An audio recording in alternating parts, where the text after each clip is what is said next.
प्रेम से बोलिए श्री सत्यनारायण भगवान की जय। आज के दिन श्री सत्यनारायण भगवान की कथा पढ़ी अथवा सुनी जाती है। तो आइए आज आपको सुनाते हैं श्री सत्यनारायण भगवान की संपूर्ण व्रत कथा और आरती। एक समय नैमिषारण्य तीर्थ में शौनक आदि 88,000 ऋषियों ने श्री सूत जी से पूछा, हे प्रभु, इस कलयुग में वेद विद्या रहित मनुष्यों को प्रभु भक्ति किस प्रकार मिलेगी और उनका उद्धार कैसे होगा। इसलिए हे मुनि श्रेष्ठ, कोई ऐसा तप कहिए जिससे थोड़े समय में पुण्य प्राप्त हो जाए तथा मनोवांछित फल मिले। वह कथा सुनने की हमारी बहुत इच्छा है। सर्वशास्त्र ज्ञाता श्री सूत जी बोले, हे वैष्णवों में पूज्य, आप सबने प्राणियों के हित की बात पूछी है। अब मैं उस श्रेष्ठ व्रत को आप लोगों से कहूँगा जिस व्रत को नारद जी ने लक्ष्मी नारायण जी से पूछा था और लक्ष्मीपति ने मुनि श्रेष्ठ नारद जी से कहा था। सो ध्यान से सुनिए। एक समय योगी राज नारद जी दूसरों के हित की इच्छा से अनेक लोकों में घूमते हुए मृत्यु लोक में आ पहुँचे। यहाँ अनेक योनियों में जन्मे हुए प्राय सभी मनुष्यों को अपने कर्मों द्वारा अनेकों दुखों से पीड़ित देखकर सोचा, किस यत्न के करने से निश्चय ही प्राणियों के दुखों का नाश हो सकेगा। ऐसा मन में सोचकर विष्णु लोक को चले गए। वहाँ श्वेत वर्ण और 4 भुजाओं वाले देवों के ईश नारायण को देखकर, जिनके हाथों में शंख चक्र गदा और पद्मा थे, वे वरमाला पहने हुए थे, उनकी स्तुति करने लगे। हे भगवान, आप अत्यंत शक्ति से संपन्न हैं। मन तथा वाणी भी आपको नहीं पा सकती। आपका आदि मध्य अंत नहीं है। निर्गुण स्वरूप सृष्टि के आदि भूति व भक्तों के दुखों को नष्ट करने वाले हो। आपको मेरा नमस्कार है। नारद जी से इस प्रकार की स्तुति सुनकर विष्णु भगवान बोले, हे मुनि श्रेष्ठ, आपके मन में क्या है? आपका किस काम के लिए आगमन हुआ है? निःसंकोच होकर कहिए। तब नारद मुनि बोले, मृत्यु लोक में सब मनुष्य जो अनेक योनियों में पैदा हुए हैं, अपने अपने कर्मों के द्वारा अनेक प्रकार के दुखों से दुखी हो रहे हैं। हे नाथ, मुझ पर दया रखते हो तो बताइए कि उन मनुष्यों के सब दुख थोड़े से ही प्रयत्न से कैसे दूर हो सकते हैं। हे नारद, मनुष्यों की भलाई के लिए तुमने बहुत अच्छी बात पूछी है। जिस काम के करने से मनुष्य मोह से छूट जाता है, वह मैं कहता हूँ, सुनो। बहुत पुण्य देने वाला स्वर्ग तथा मृत्यु लोक दोनों में दुर्लभ एक उत्तम व्रत है। आज मैं प्रेम वश होकर तुमसे कहता हूँ। सत्यनारायण का यह व्रत अच्छी तरह विधि पूर्वक करने से मनुष्य आयु पर्यंत यहाँ सुख भोग कर मरने पर मोक्ष को प्राप्त होता है। श्री भगवान के वचन सुनकर नारद मुनि बोले कि उस व्रत का फल क्या है? क्या उस व्रत का विधान है और किसने यह व्रत किया है और किस दिन यह व्रत करना चाहिए? विस्तार से कहिए। भगवान श्री विष्णु बोले, दुख शोक आदि को दूर करने वाला, धन धान्य को बढ़ाने वाला, सौभाग्य तथा संतान को देने वाला यह व्रत सब स्थानों पर विजयी करने वाला है। भक्ति और श्रद्धा के साथ किसी भी दिन मनुष्य श्री सत्यनारायण की शाम के समय ब्राह्मणों और बंधुओं के साथ धर्म परायण होकर पूजा करे। भक्ति भाव से नैवेद्य, केले का फल, घी, दूध और गेहूं का चूर्ण सवाया ले। गेहूं के अभाव में साठी का चूर्ण, शक्कर और गुड़ ले और सब भक्षण योग्य पदार्थ जमा करा के भगवान के अर्पण कर दें तथा बंधुओं सहित ब्राह्मणों को भोजन कराएं। इसके पश्चात स्वयं भी भोजन करें। नृत्य गीत आदि का आचरण करके भगवान सत्यनारायण का स्मरण करते हुए समय व्यतीत करे। इस तरह व्रत करने पर मनुष्यों की सभी इच्छा निश्चय ही पूरी होती है। विशेषकर कली काल में भूमि पर यही मोक्ष का सरल उपाय है। इसके प्रसंग में सूत जी बोले, हे ऋषियों, जिसने पहले समय में इस व्रत को किया है उसका इतिहास कहता हूँ, ध्यान से सुनो। सुंदर काशीपुरी नगरी में एक अत्यंत निर्धन ब्राह्मण रहता था। वह भूख और प्यास से बेचैन हुआ नित्य पृथ्वी पर घूमता था। ब्राह्मणों से प्रेम करने वाले भगवान ने ब्राह्मण को दुखी देखकर बूढ़े ब्राह्मण का रूप धर के उसके पास जाकर आदर के साथ पूछा, हे विप्र, नित्य दुखी हुआ पृथ्वी पर क्यों घूमते हो? हे श्रेष्ठ ब्राह्मण, यह सब मुझसे कहो, मैं सुनना चाहता हूँ। ब्राह्मण बोला, मैं निर्धन ब्राह्मण हूँ, भिक्षा के लिए पृथ्वी पर फिरता हूँ। हे भगवान, यदि आप इसका उपाय जानते हो तो कृपा करके कहो। वृद्ध ब्राह्मण बोला कि सत्यनारायण भगवान मनवांछित फल देने वाले हैं, इसलिए हे ब्राह्मण, तू उनका पूजन कर, जिसके करने से मनुष्य सब दुखों से मुक्त होता है। ब्राह्मण को व्रत का सारा विधान बताकर बूढ़े ब्राह्मण का रूप धारण करने वाले सत्यनारायण भगवान अंतर्ध्यान हो गए। जिस व्रत को वृद्ध ब्राह्मण ने बताया है, मैं उसको करूँगा, यह निश्चय करने पर उसी रात में नींद भी नहीं आई। वह सवेरे उठकर सत्यनारायण के व्रत का निश्चय करके भिक्षा के लिए चला गया। उस दिन उसको भिक्षा में बहुत धन मिला, जिससे बंधु बांधवों के साथ उसने सत्यनारायण जी का व्रत किया। इसके करने से वह ब्राह्मण सब दुखों से छूटकर अनेक प्रकार की संपत्तियों से युक्त हो गया। उस समय से वह ब्राह्मण हर मास व्रत करने लगा। इस तरह सत्यनारायण भगवान के व्रत को जो करेगा वह सब पापों से छूटकर मोक्ष को प्राप्त होगा। आगे जो पृथ्वी पर सत्यनारायण का व्रत करेगा वह मनुष्य सब दुखों से छूट जाएगा।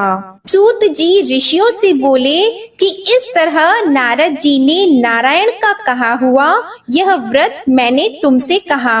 हे विप्रो, मैं अब और क्या कहूँ? तब ऋषि बोले, हे मुनीश्वर, संसार में इस ब्राह्मण से सुनकर किस किसने इस व्रत को किया, हम वह सब भी सुनना चाहते हैं। इसके लिए हमारे मन में बहुत श्रद्धा है। सूत जी बोले, हे मुनियों, जिसने इस व्रत को किया है वह सब सुनो। एक समय एक ब्राह्मण धन और ऐश्वर्य के अनुसार बंधु बांधवों के साथ व्रत करने को तैयार हुआ।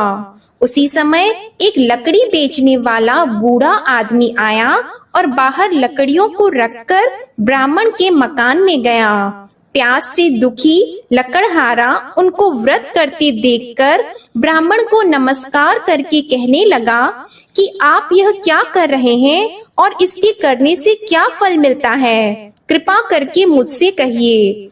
ब्राह्मण ने कहा, सब मनोकामनाओं को पूरा करने वाला यह सत्यनारायण भगवान का व्रत है।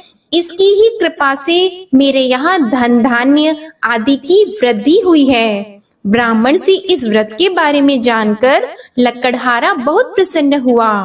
चरण अमृत लेकर और प्रसाद खाने के बाद अपने घर को गया। लकड़हारे ने अपने मन में इस प्रकार का संकल्प किया कि आज गांव में लकड़ी बेचने से जो धन मिलेगा उसी से सत्यनारायण देव का उत्तम व्रत करूंगा। यह मन में विचार करके वह बूढ़ा आदमी लकड़ियां अपने सिर पर रखकर जिस नगर में धनवान लोग रहते थे वह ऐसे सुंदर नगर में गया। उस दिन वहां पर उसे उन लकड़ियों का दाम पहले दिनों से चौगुना मिला। तब वह बूढ़ा लकड़हारा दाम लेकर और अति प्रसन्न होकर पक्के केले की फली, शक्कर, घी, दूध, दही और गेहूं का चूर्ण इत्यादि सत्यनारायण भगवान के व्रत की कुल सामग्रियों को लेकर अपने घर गया। फिर उसने अपने भाइयों को बुलाकर विधि के साथ भगवान जी का पूजन और व्रत किया। उस व्रत के प्रभाव से वह बूढ़ा लकड़हारा धन पुत्र आदि से युक्त हुआ और संसार के समस्त सुख भोग कर वैकुंठ को चला गया। श्री सूत जी बोलते हैं कि हे श्रेष्ठ मुनियों, अब आगे की कथा कहता हूँ, सुनो। पहले समय में उल्का मुख नाम का एक बुद्धिमान राजा था। वह सत्य वक्ता और जितेंद्रिय था। प्रतिदिन देव स्थानों पर जाता तथा गरीबों को धन देकर उनके कष्ट दूर करता था। उसकी पत्नी कमल की समान मुख वाली और सती साध्वी थी। भद्रशीला नदी के तट पर उन दोनों ने श्री सत्यनारायण भगवान का व्रत किया। उस समय में वहां एक साधु वैश्य आया। उसके पास व्यापार के लिए बहुत सा धन था। वह नाव को किनारे पर ठहराकर राजा के पास आ गया और राजा को व्रत करते हुए देखकर विनय के साथ पूछने लगा, हे राजन, भक्ति युक्त चित्त से यह आप क्या कर रहे हैं? मेरी सुनने की इच्छा है, सो आप यह मुझे बताइए। राजा बोला, हे साधु, अपने बांधवों के साथ पुत्र आदि की प्राप्ति के लिए महाशक्तिवान सत्यनारायण भगवान का व्रत व पूजन किया जा रहा है। राजा के वचन सुनकर साधु आदर से बोला, हे राजन, मुझसे इसका सब विधान कहो। मैं भी आपके कथन अनुसार इस व्रत को करूंगा। मेरे भी कोई संतान नहीं है और इससे निश्चय ही हो जाएगी। राजा से सब विधान सुनकर व्यापार से निवृत्त हो वह आनंद के साथ घर गया। साधु ने अपनी स्त्री से संतान देने वाले उस व्रत का समाचार सुनाया और कहा कि जब मेरे संतान होगी तब मैं इस व्रत को करूंगा। साधु ने ऐसे वचन अपनी स्त्री लीलावती से कहे। एक दिन उसकी स्त्री लीलावती पति के साथ आनंदित होकर सांसारिक धर्म में प्रवृत्त होकर सत्यनारायण भगवान की कृपा से गर्भवती हो गई तथा 10वें महीने में उसके एक सुंदर कन्या का जन्म हुआ। दिनों दिन वह इस तरह बढ़ने लगी जैसे शुक्ल पक्ष का चंद्रमा बढ़ता है। कन्या का नाम कलावती रखा गया।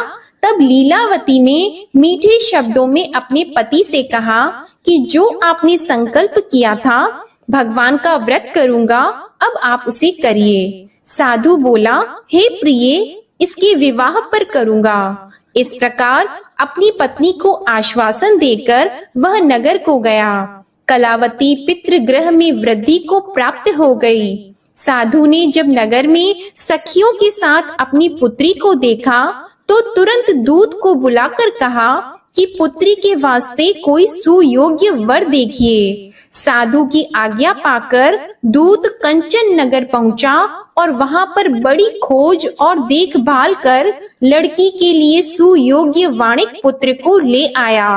उस सुयोग्य लड़के को देखकर साधु ने अपने बंधु बांधवों सहित प्रसन्न चित्त अपनी पुत्री का विवाह उसके साथ कर दिया। किंतु दुर्भाग्य से विवाह के समय भी उस व्रत को करना भूल गया। तब श्री भगवान क्रोधित हो गए और श्राप दिया कि तुम्हें दारुण दुख प्राप्त होगा। अपने कार्य में कुशल साधु बनिया जमाता सहित समुद्र स्थित रत्नपुर नगर में गया और वहां दोनों ससुर जमाई चंद्रकेतु राजा के उस नगर में व्यापार करने लगे। एक रोज भगवान सत्यनारायण की माया से प्रेरित कोई चोर राजा का धन चुराकर भागा जा रहा था, किंतु राजा के दूतों को आता देखकर चोर ने घबराकर भागते हुए राजा के धन को वहीं चुपचाप रख दिया जहां वो ससुर जमाई ठहरे हुए थे। तब दूतों ने उस साधु वैश्य के पास राजा के धन को रखा देखा तो वे दोनों को बांध कर ले गए और प्रसन्नता से दौड़ते हुए राजा के समीप जाकर बोले, यह 2-4 हम पकड़ कर लाए हैं, देखकर आज्ञा दें। तब राजा की आज्ञा से उनको कठोर कारावास में डाल दिया और उनका सब धन छीन लिया। सत्यनारायण भगवान के श्राप द्वारा उनकी पत्नी भी घर पर बहुत दुखी हुई और घर पर जो धन रखा था चोर चुरा कर ले गए। शारीरिक व मानसिक पीड़ा तथा भूख प्यास से अति दुखित होकर अन्न की चिंता में कलावती एक ब्राह्मण के घर गई। वहां उसने सत्यनारायण भगवान का व्रत होते देखा, फिर कथा सुनी तथा प्रसाद ग्रहण करके रात को घर आई। माता ने कलावती से कहा, हे पुत्री, अब तक कहाँ रह गई थी? वह तेरे मन में क्या है?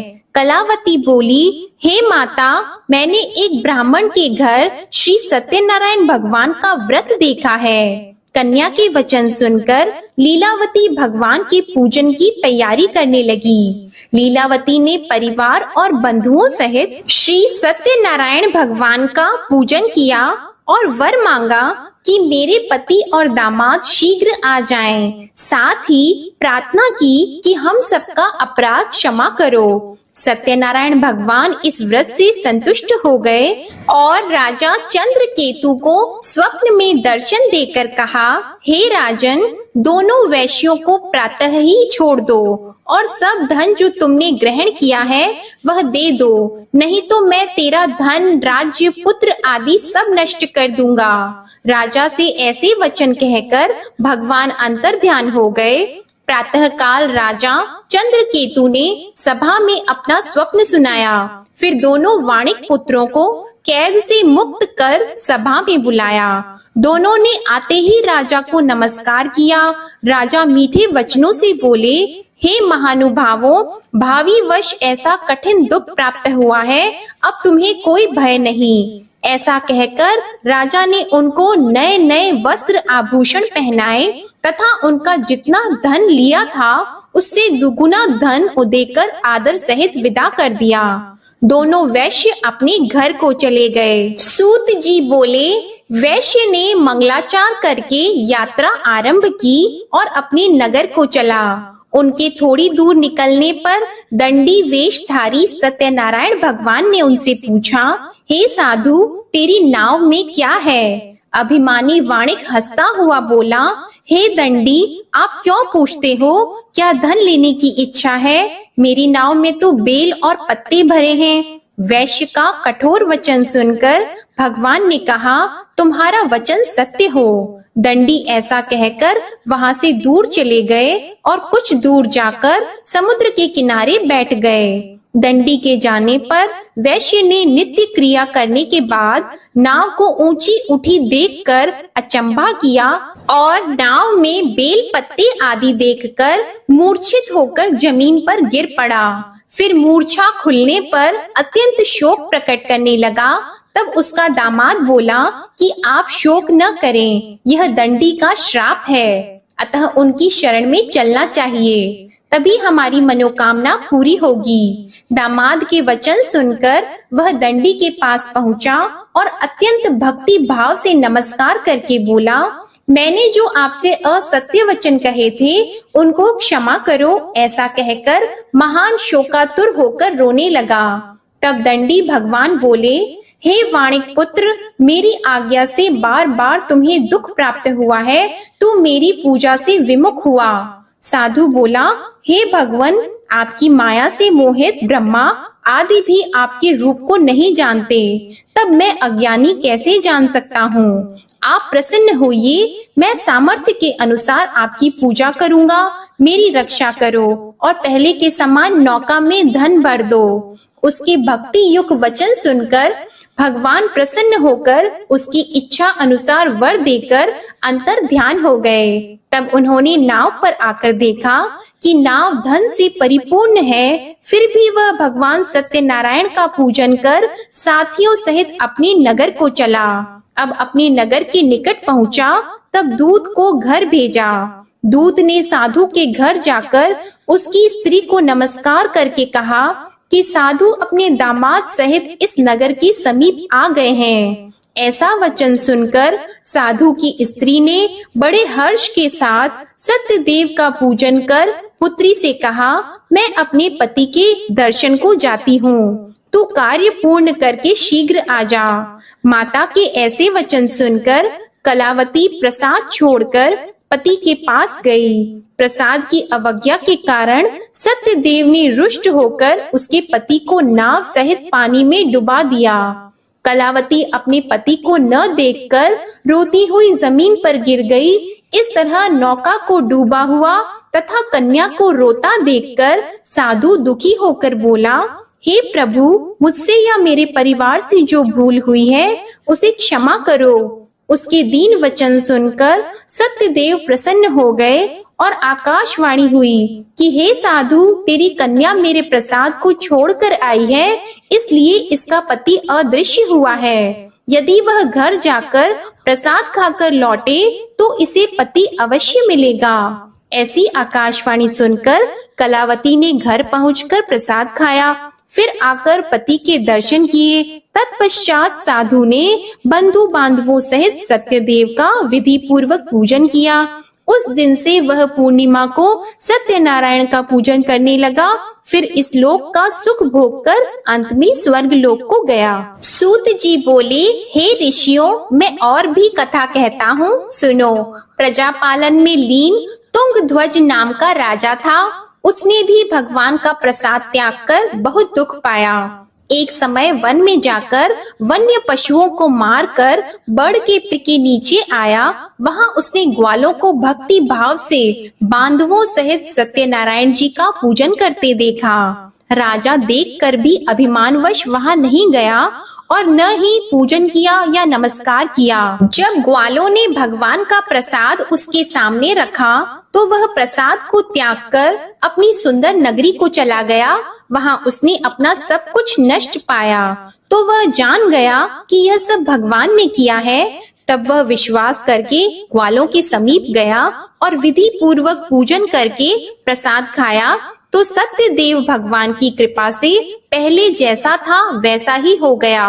फिर दीर्घ काल तक सुख भोग कर मरने पर स्वर्ग लोक को गया। जो मनुष्य इस परम दुर्लभ व्रत को करेगा, भगवान सत्यनारायण की कृपा से उसे धन धान्य की प्राप्ति होगी। निर्धन धनी और बंदी बंधन से मुक्त होकर निर्भय हो जाता है। संतानहीनों को संतान प्राप्त होती है तथा सब मनोरथ पूर्ण होकर अंत में वैकुंठ धाम को जाता है। यह सत्य है। श्री सूत जी कहते हैं कि ब्राह्मणों, आपको मैंने सत्यनारायण व्रत की यह पावन कथा सुनाई है। इस व्रत का पालन करके मनुष्य सभी दुखों से मुक्त हो जाता है। विशेषतः कलयुग में श्री सत्यनारायण की पूजा महान फल देने वाली है। इन देवता को कोई सत्यनारायण कहते हैं और कोई सत्यदेव कहते हैं। अनेक रूपों में श्री सत्यनारायण भगवान सभी के मनोरथों को पूर्ण करते हैं।